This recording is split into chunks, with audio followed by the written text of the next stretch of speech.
Once a month we get filmmakers in the city to come together and talk about their projects, things we can possibly do to increase people's interest in the Portsmouth scene, trying to get the idea that it's not individuals, we are supposed to be a massive competition as a city for other cities, which we did one last month.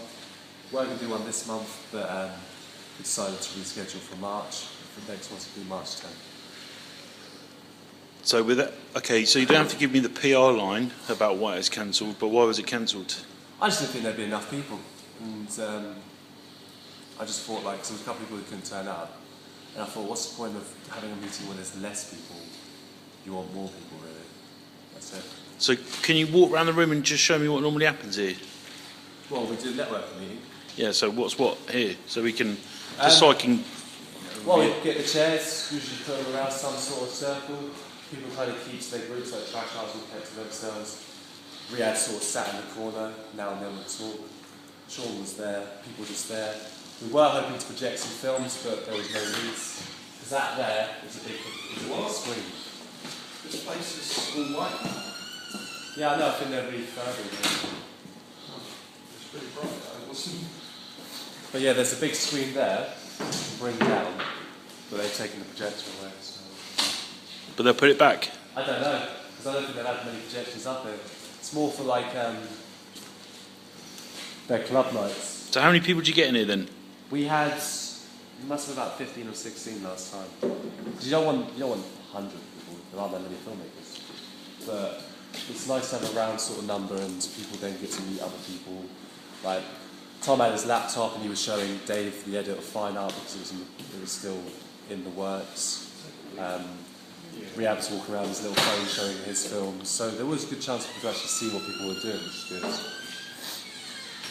And just how many people are making films in Portsmouth that you know of? See, I know probably about 15 or so, but I know there are others as well. Like, when you have DV Mission, although not everyone's from Portsmouth, there's still a good proportion that are from Portsmouth.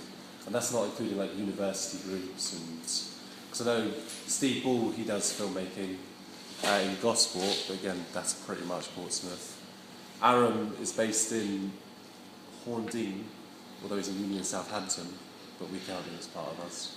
Also got Riyadh in Slam Swing, we've got Dan in Lift Giver, got Sean with Archetype, we've got Chris Jupp. But again, there are others. There was a couple of students came along to see what was going on. I still don't know all the filmmakers in the city. Are they all making films on a shoestring, or are they all minted? They're still indie films. I mean, even Riyadh can got $4 for Hannah. That's still a small amount of money, you know. What's the average budget?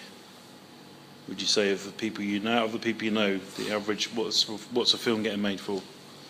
I'd still say between $5 and $10 at the most. Is that how much it costs to make your films? No. We say our films cost $7 because it's just a round number. It's like, if I include the editing and the actual equipment, it probably costs about that. The Evil the actual production itself cost about 70 quid. Because we had the location. So why do you say it costs $7? It's just a bigger number. That's what, just because it looks good? Yeah. Just if you say it costs $7. They all cost $7. Don't you think people would be more impressed if you said, I made this for 70 quid? Yeah, but then the camera costs 490 quid. The editing equipment might cost $2 or $3. So I just round it up, you know. Because if you say, well, you know, because they're indie stories, they're small things about people in houses and stuff. If you say, it didn't cost anything. Yeah, I'm just curious why you think it's important to say it costs $7 when actually it costs 70 quid.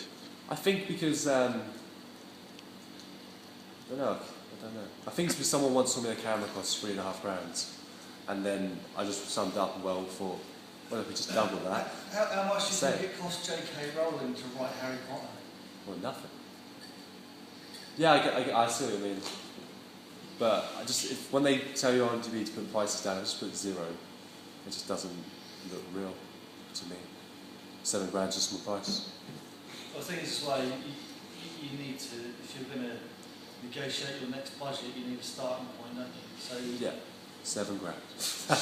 That's my starting I see what you mean. So if you go in, so what we're talking about now is that maybe you apply for some funding somewhere, and it's not a good idea to say, oh yeah, I can make it for 70 quid. Yeah, because no one's going to be interested in investing in a film if they know you can do it already. That's why it's something like Double Take. When we did our Indiegogo, I said I wanted the grounds, because that was just the location and getting actors there. But everyone else was like, what about equipment, blah, blah. So we've got that. But if I say it's a grand and there's extra bits, then maybe we can get a new lens for it, or we can get, well, not a new lens, but batteries. Yeah. It's be alright. Cool. I'll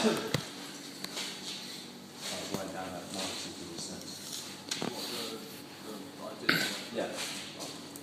I mean, events-wise, I want to get some more posters printed soon for in-session and variety shows. Probably, well, Shepherd's Crook, I think they're going to do it themselves. I've got a poster being done.